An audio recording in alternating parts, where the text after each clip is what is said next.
থাকবেন, এটা হইতে পারে না। এটাই তো করতেছেন আপনি, না এটা করতেছেন আপনি। এটা আপনি শুনেন, নিরাপত্তায় থ্রেট কারা, নিরাপত্তা থ্রেট কারা? আপনি তাদেরকে না ধরে আপনি আমাদের রাস্তা আটকাচ্ছেন। আপনি হবিগঞ্জে হচ্ছে 144 ধারা দিচ্ছেন, আপনি শ্রীমঙ্গলের রাস্তা আটকাচ্ছেন, আপনি আনলফুল কাজ করতেছেন। আপনি আবার কথা বলতেছেন আপনি তো 144 ধারা দিচ্ছেন, আপনি আইনের লোক না? আপনি আইনের লোক তো, আপনি বলেন কোন আইনে আপনি আমাকে এখানে বাধা দিচ্ছেন? আমরা বুঝতেছি স্যার, আমরা আমাদের সীমানা পার হইলে স্যার আপনি বড় ধরনের কোনো ক্ষতি হইতে পারে, তাইলে আপনি যদি পারেন সিকিউরিটি দিবেন, যদি না পারেন তাহলে আমরা আমাদের দায়িত্ব নিয়ে আমরা চলে যাবো। স্যার আমাদেরকে স্যার আগুনে ফেলে দিতে আমরা না, আপনি আগুনে ফেলে দেন, আছেন স্যার, গতকালকে তো ফেলেই দিয়েছেন। এই সবাই একটু দূরে থাকেন না। যাইতেছি না, আমাদের উপরে যে হামলা হয়েছে আপনারা দেখছেন, পুরো দেশই দেখছে কি রক্তাক্ত হামলা। আমার মানে একটা ছোট্ট বাচ্চার চোখ পর্যন্ত নাই হয়ে গেছে।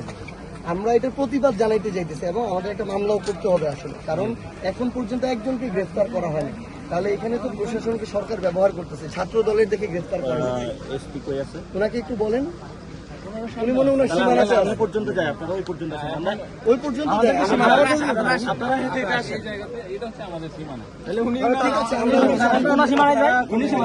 এখান পর্যন্ত মৌলভীবাজার, তাই না? আপনারা মৌলভীবাজারের নাকি? আপনারা তো আমাদের মৌলভীবাজার আটকে চলতেছেন। আমরা মনে হচ্ছে ওদিকে ভারত মনে হয়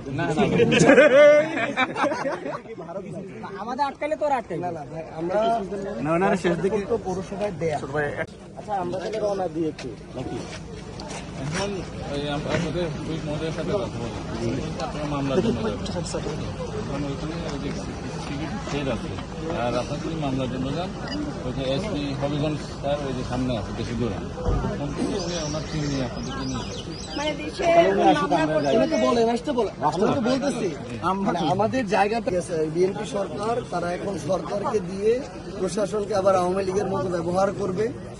144 ধারে কাছেও আমাদেরকে দেখা যাচ্ছে, ভিডিওতে দেখা যাচ্ছে।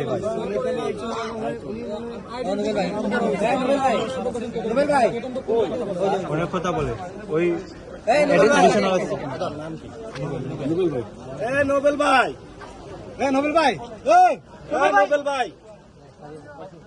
ভাই এদিকে আসেন।